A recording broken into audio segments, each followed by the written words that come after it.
Sourdough bread is famous for being healthy. As a doctor, I love sourdough bread. As a holistic nutritionist, I absolutely love sourdough bread. Let's see why sourdough bread is healthier than regular bread. But how does it compare to this method for whole wheat bread? According to this paper, this method not only makes whole wheat bread softer and more flavorful, but potentially healthier for us. Just 4 words to describe it: 18-hour cold pre-ferment. Okay, with those things out of the way, let's get into the recipe. Now, I'm obviously not a food scientist and this isn't a lab, so this recipe won't be following the method described in the paper to a T. And although 18 hours is the fermentation time used by the paper, I will note that I have fermented the pre-ferment and dough for longer with pretty good results. Okay, first things first, let's make the Poolish. In a bowl, we've got whole wheat flour. We're going to add our yeast to the bowl and quickly stir that in, making sure it's relatively well mixed into the flour. I'm using chopsticks because they are the best for this. Okay, then we're going to add our water and mix everything in. This should go by super quick, takes less than a minute. Now we clean off our chopsticks and cover the bowl. We want to put this in the fridge to rise for 18 hours. Next, we move on to the Tangzhong. I'm first going to prepare a bowl by heating it up with some hot water. I just pour the water in and let it sit for a bit, after which we want to pour out the hot water. And then with an already measured bowl of flour by the side, we're going to make the Tangzhong by pouring in boiling hot water. The bowl is on top of a scale, so we know exactly how much is going in. And immediately after, we want to toss in the flour, stirring everything together. I use a spoon here. I find it makes it a lot easier, although I do clean the spoon off with a spatula when I'm done mixing all the flour in.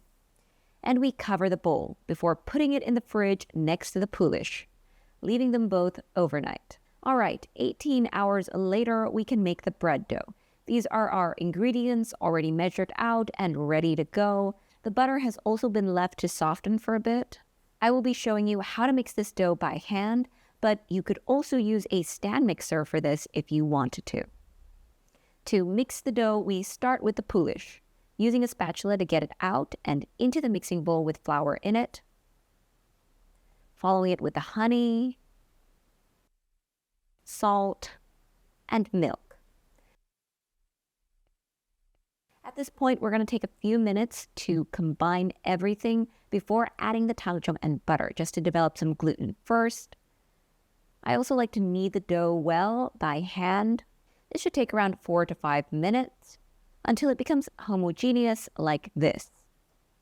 And at this point, we add the Tangzhong using the scraper and then the butter.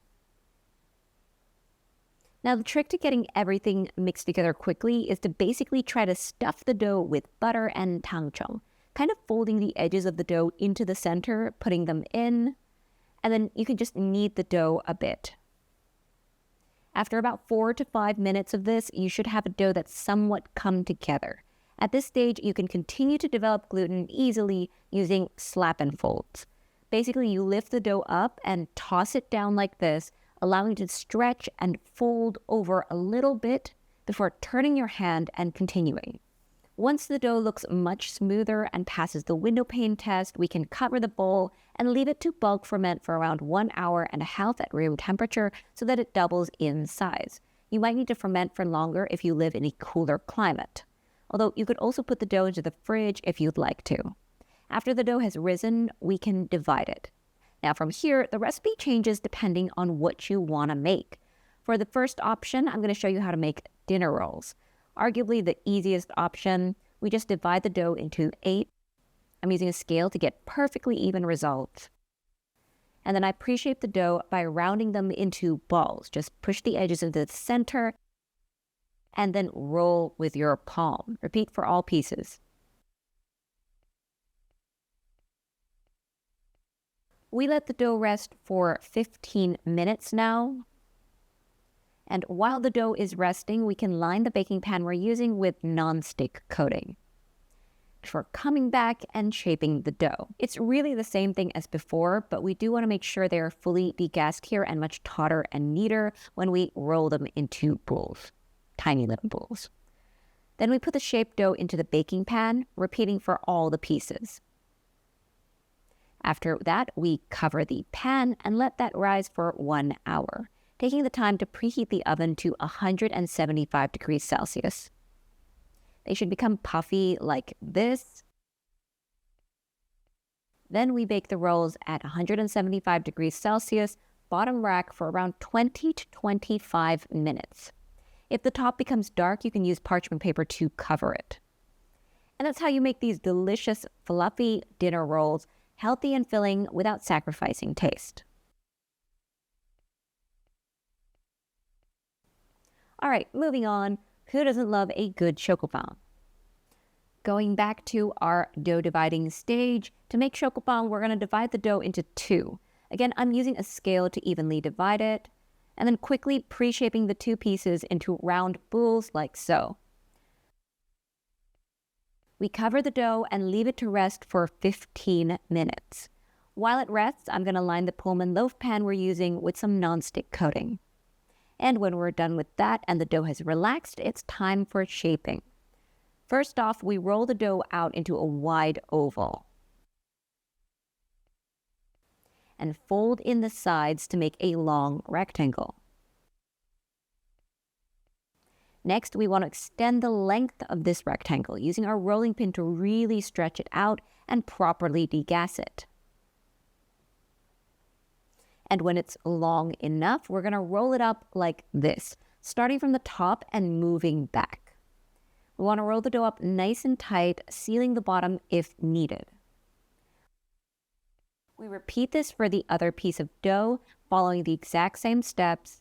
Then arranging the dough spirals in opposing directions, we put them into the loaf pan. Pressing on them both once they're in to settle them and adjust them a little more.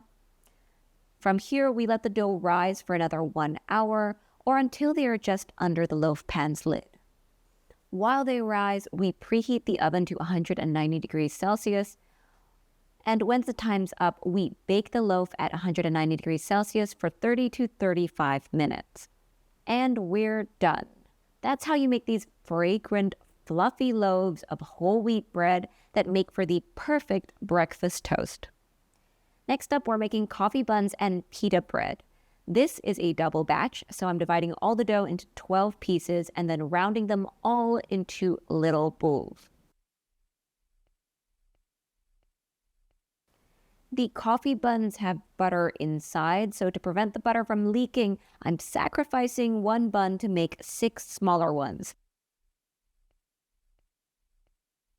that I'm going to stuff with butter like so. Just putting the block of butter inside and then folding them in. Then we put this butter-filled dough inside the larger bread dough after flattening it, with the seam side up, of course. We shape the dough into a round bowl like usual, repeating for all pieces of dough.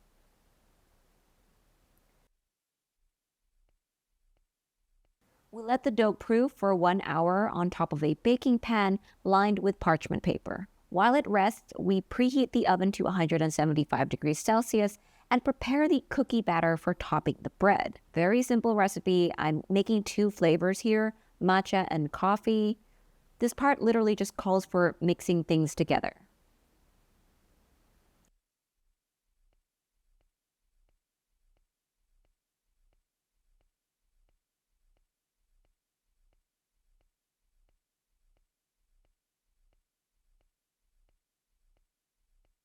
And when the dough is done, our oven is hot, we can pipe the toppings onto the top of the buns. It has been a ridiculously long time since I've done this, so do forgive these horribly clumsy lines.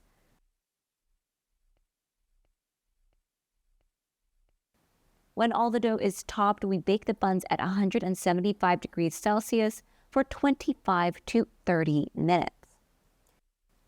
And that's how you make these delicious coffee and matcha buns with butter inside. And for our penultimate recipe, pita bread. To make pita bread, we just want to take one of our pre-shaped dough balls and then flatten it out with a rolling pin. That's literally the only goal for shaping pita. We want to aim for a flat, round circle, using flour as needed to prevent sticking. Repeating this for all dough pieces. We let the dough rest for 30 minutes then, and afterwards it's off to the stove. We heat the pan to around 200 degrees Celsius and then start making pita bread. When I put the dough in, I always like to press it down into the pan, allowing it to completely flatten. I'll wait for it to rise just a little bit before flipping it and pressing it down. And this is where it should start puffing up, eventually reaching a fully inflated state.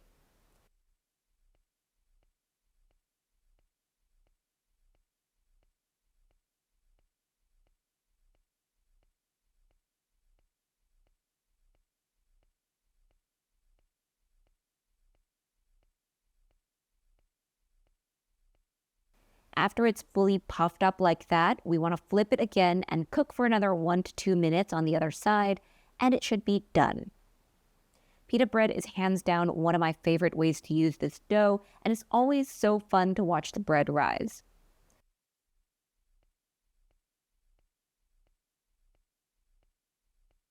For our final option, we are making cinnamon rolls. To make cinnamon rolls, we are taking the dough and completely rolling it out into a wide rectangle that is about ½ centimeter thick. I'm using this filling recipe to completely slather the dough and also adding raisins to half of it. After which, we're going to roll up the dough and cut it into 8 individual rolls, placing them into a pre-lined baking pan. Then we proof the dough for 1 hour, taking the time to preheat the oven to 175 degrees Celsius. We bake the dough for 20 to 25 minutes, and then we have delightful cinnamon rolls. And that's it for this video. Thanks for watching, and bye!